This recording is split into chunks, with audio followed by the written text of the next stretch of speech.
Memperhatikan perkembangan terkini terkait dengan kasus mantan Jampitsus Febri Adriansyah misalnya, saya menilai penanganannya sejauh ini sudah salah karena dilakukannya pengalihan penanganan penyidikan dari kepolisian ke kejaksaan. Mekanisme semacam ini tidak dikenal dan tidak pernah terjadi. Tidak dikenal dan tidak pernah terjadi sepanjang sejarah penegakan hukum di Indonesia. Dan ini memang tidak boleh terjadi. Karena kapling urusan dan kewenangan setiap institusi penegak hukum itu sudah ditentukan oleh undang-undang, yakni Kitab Undang-Undang Hukum Acara Pidana. Itulah kesalahan pertamanya. Tetapi kesalahan ini masih bisa diluruskan sekarang, mumpung belum terlalu jauh, yaitu dengan menggunakan pasal 10A Undang-Undang nomor 19 tahun 2019 tentang Komisi Pemberantasan Korupsi yang menggariskan bahwa KPK dapat mengambil alih suatu perkara yang ditangani kepolisian dan atau kejaksaan dengan 6 alasan. Dalam konteks ini, saya sebagai pembelajar hukum menganggap relevan jika kita melakukan pengambil alihan ini atau KPK melakukan pengambil alihan perkara ini dengan menggunakan alasan butir C, D, dan E pasal 10A ayat 2. Yaitu pengambil alihan bisa dilakukan menurut butir C jika penanganan tindak pidana korupsi berpotensi ditujukan untuk melindungi pelaku tindak pidana korupsi yang sesungguhnya. Dalam hal ini ada kecurigaan publik. Sekarang ini ada yang mau diselamatkan, ada yang ingin disembunyikan, yang namanya belum muncul padahal seharusnya juga terlibat dalam kasus ini. Alasan butir D, pengambil alihan oleh KPK bisa dilakukan manakala penanganan tindak pidana korupsi itu mengandung unsur tindak pidana korupsi juga.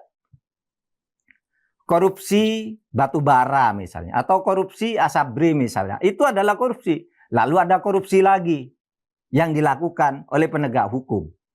Dalam kasus ini, Febri Adriansyah sebagai tersangka.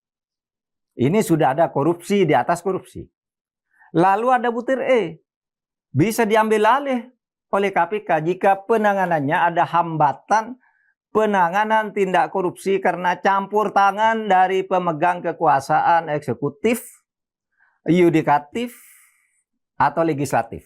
Ini terasa juga. Sehingga alasan untuk pengambil alihan oleh KPK itu sudah cukup. Ada juga sebagai rujukan dari masa lalu, yaitu MOU tanggal 29 Maret tahun 2017 yang ditandatangani oleh Jaksa Agung, Kapolri, dan Ketua KPK tentang kerjasama dalam pemberantasan tindak pidana korupsi.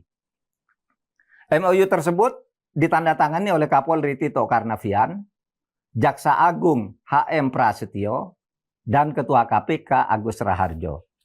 Materi yang penting dalam MOU ini antara lain, 1.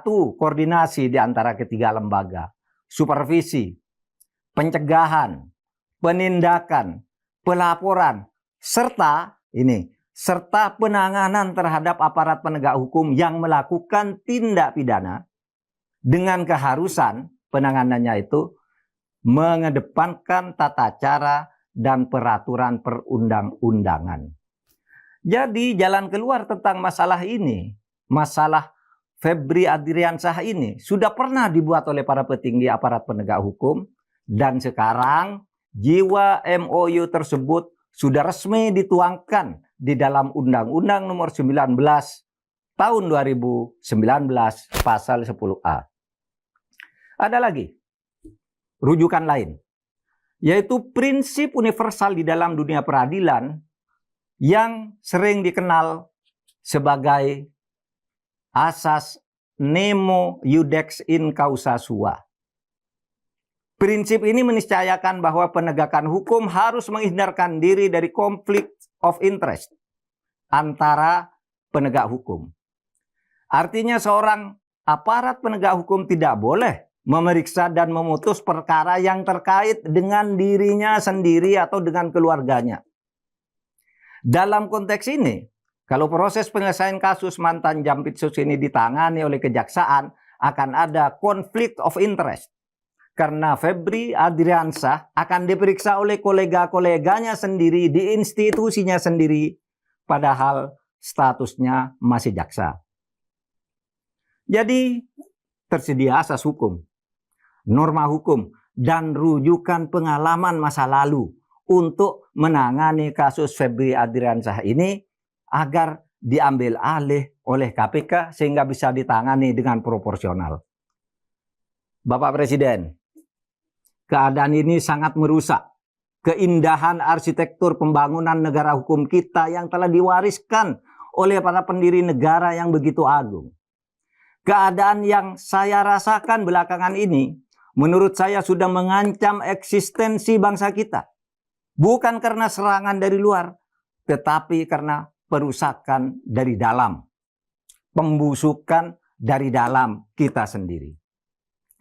Para pemikir hukum, para pembelajar hukum seperti saya, dan menurut catatan perjalanan sejarah bangsa-bangsa di dunia, sudah mengajarkan bahwa jika fungsi hukum sudah rusak, maka akan meluaskan public distrust, ketidakpercayaan publik yang pada gilirannya akan menimbulkan kekacauan dan keruntuhan suatu bangsa. Ada Gium.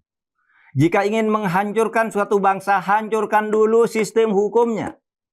Ada gium lain mengatakan bahwa seandainya kita disuruh memilih mempunyai makanan ataukah hukum, maka yang harus dipilih adalah hukum.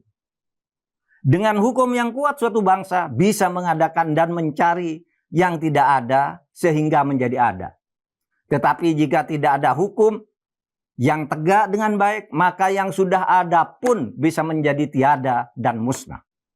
Bapak Presiden, kita semua cinta bangsa dan negara kita, Indonesia.